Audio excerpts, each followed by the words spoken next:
அக்கும் தேவனாம் இயேசு கிறிஸ்துவின் நாமத்தில் அன்பின் வாழ்த்துக்கள். எபிரேயர் 6ஆம் அதிகாரம் 19ஆம் வசனம்.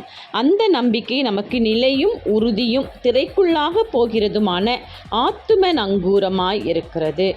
பிரியமானவர்களே, நம்முடைய தேவாதி தேவன் இயேசு கிறிஸ்துவின் மேல் நாம் வைக்கிற நம்பிக்கை நிலையானதாய் இருக்கிறது என்று பார்க்கிறோம்.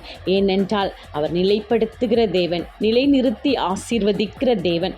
அந்த நிலைநிறுத்தல் நம்முடைய வாழ்க்கையில் வரும்பொழுது ஒரு பெரிய நம்பிக்கையை அவர் நமக்கு கொடுப்பார். அது மட்டுமல்ல, உறுதி நிறைந்ததாய் இருக்கிறது என்று சொல்லி பார்க்கிறோம். உறுதி, கர்த்தர் நமக்கு கொடுத்த வாக்குத்தத்தங்கள் உறுதியானவை.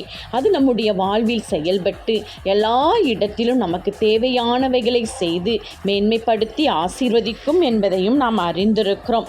அவர் நமக்கு ஆத்தும நங்கூரமாயிருக்கிறார். அந்த நங்கூரம் நம்மோடு இருக்கும் பொழுது எல்லா இடத்திலும் நமக்கு மேன்மை உண்டு, உயர்வு உண்டு, ஆசீர்வாதம் உண்டு. ஆமென்.